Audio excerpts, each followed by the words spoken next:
मोदी जी के कहने पर भारत के चुनाव आयोग ने चुनाव से पहले बिहार के चुनाव को हाईजैक करने की कोशिश की है। ये मेरा सीधा आरोप है।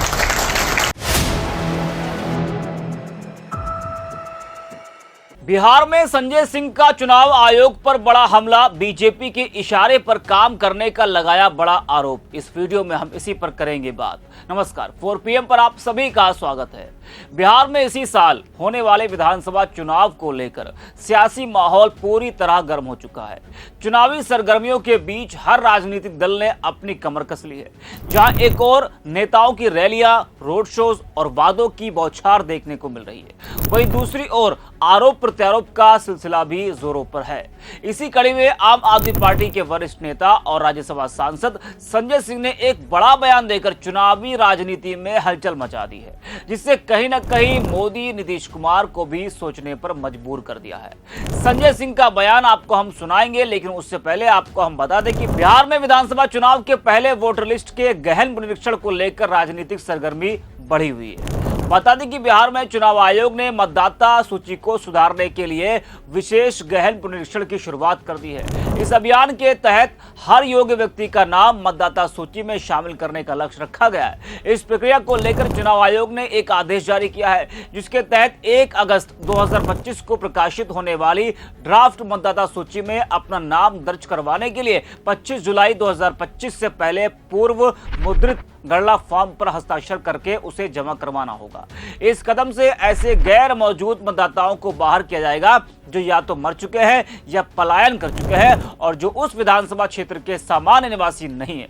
जाहिर सी बात है कि जब वोटिंग लिस्ट में रिवीजन होगा तो जो फर्जी वोटर्स हैं, जाहिर सी बात है कि उनका लिस्ट में से नाम काट दिया जाएगा और इस लिस्ट में गलत तरीके से नाम जोड़ने वालों की पहचान होगी और जितने भी फर्जी के वोटर्स होंगे उनके नाम हटा दिए जाएंगे। इस मुद्दे को लेकर बिहार की सियासत गरमाई हुई है। विपक्ष का हल्ला बोल लगातार जारी है। आम आदमी पार्टी जो बिहार विधानसभा चुनाव लड़ रही है, आपके राज्यसभा सांसद संजय सिंह पटना पहुंचे और वहां उन्होंने बीजेपी नीतीश कुमार पर तो हमला बोला ही, साथ ही साथ चुनाव आयोग पर भी सवाल उठाए हैं। बिहार चुनाव को लेकर संजय सिंह ने कहा कि बिहार का चुनाव निष्पक्ष नहीं होगा, ये अब हाईजैक हो चुका है। बिहार चुनाव को लेकर चुनाव आयोग की ओर से कराए जा रहे SIR प्रक्रिया पर संजय सिंह ने कहा कि सबसे बड़े भुक्तभोगी तो हम लोग हैं। वो कहते हैं कि चुनाव आयोग का काम बीजेपी की दलाली नहीं है, निष्पक्ष चुनाव कराना है। 11 साल हो गए मोदी जी अपनी डिग्री नहीं दिखा पाए, 1 महीने में करोड़ों बिहारियों से जन प्रमाण पत्र मांग रहे हैं। जरा आप भी सुनिए संजय सिंह। साथियों और दोस्तों, कल जब मैं यहां पे आया तो पटना में एक टीवी चैनल के प्रोग्राम में गया तो उन्होंने कहा, संजय जी, बिहार में मतदाता सूची ठीक करने के लिए SIR लागू किया गया है, इसके बारे में आपको क्या कहना है? मैंने कहा, इसको हिंदी में मैं बोलता हूं, विशेष गहन पुनरीक्षण।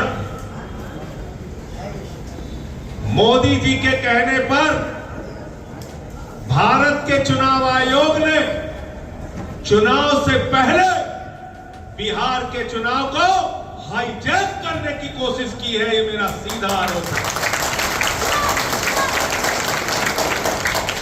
आप भारतीय जनता पार्टी को जिताना चाहते हैं, आप भारतीय जनता पार्टी के लिए काम कर रहे हैं। चुनाव आयोग का काम देश में चुनाव कराना है, बीजेपी की दलाली करना नहीं है, बीजेपी की गुलामी करना नहीं है। मैं ये कहना चाहता हूं,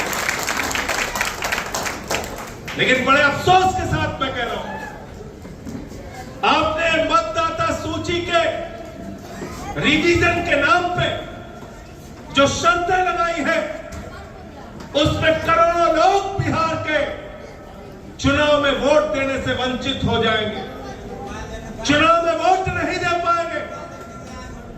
आपने क्या कहा? आप कह रहे हो पासपोर्ट दिखाओ तब वोटर बनोगे, आप कह रहे हो अपना जन्म प्रमाण पत्र दिखाओ तब वोटर बनोगे, अपनी मां का जन्म प्रमाण पत्र दिखाओ तब वोटर बनोगे। अपने बाप का जन्म प्रमाण पत्र दिखाओ तब वोटर बनोगे, अपने चाचा का जन्म प्रमाण पत्र दिखाओ तब वोटर बनोगे, अपने चाची का जन्म प्रमाण पत्र दिखाओ तब वोटर बनोगे, अपने मौसा का जन्म प्रमाण पत्र दिखाओ तब वोटर बनोगे, अपने मौसी का जन्म प्रमाण पत्र दिखाओ तब वोटर बनोगे। अरे मोदी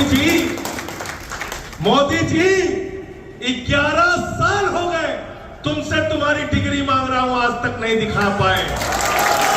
ओ भाई सुनिए, 11 साल से डिग्री मांग रहा हूं, आज तक अपनी डिग्री नहीं दिखा पाए। करोड़ों बिहारियों से चाहते हो 1 महीने में अपना जन्म प्रमाण पत्र दिखा दे, अपने माँ बाप का जन्म प्रमाण पत्र दिखा देंगे। कोई ये सब नहीं चलेगा। चुनाव में जो मतदाता 2024 के लोकसभा में वोट दे चुके हैं, जो मतदाता अभी नहीं बन पाए हैं, उनका मतदाता सूची में नाम दर्ज करो, हमसे आधार देखो, राशन कार्ड देखो, जो पहले देखते थे वही देखो, उसके अलावा कोई कागज दिखाने की जरूरत नहीं है।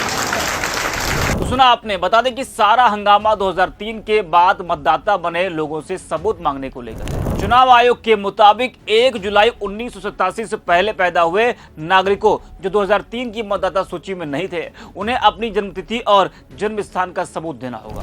ऐसे सभी मतदाता आज की तारीख में 38 साल या उससे बड़े होंगे। जो लोग 1 जुलाई 1987 से लेकर 2 दिसंबर 2004 के बीच पैदा हुए हैं, उन्हें अपनी जन्मतिथि और जन्म स्थान और अपने माता पिता में से किसी एक की जन्मतिथि और जन्म स्थान का सबूत देना होगा। ये सभी लोग करीब आज 21 से 38 साल के बीच के होंगे। इसके अलावा 2 दिसंबर 2004 के बाद पैदा हुए नागरिकों को अपनी जन्मतिथि और जन्म स्थान और अपने माता पिता दोनों की ही जन्मतिथि और जन्म स्थान का भी सबूत देना होगा। बस इन्हीं सबूतों की मांग को लेकर सारा विवाद खड़ा हो गया है कि इतनी जल्दी ये सबूत कहां से लेकर आए। विपक्ष ने और कई नागरिक संगठनों ने इस सवाल खड़े किए हैं। विपक्ष का आरोप है कि यह एक साफ सुथरी प्रक्रिया नहीं बल्कि राजनीतिक साजिश है। विपक्ष का दावा है कि इससे लाखों नाम हटाए जा रहे हैं, जो खासकर एक समुदाय और आर्थिक रूप से कमजोर वर्गों को प्रभावित करेगा। तो इस वीडियो में इतना ही। आप देखते रहिए 4PM।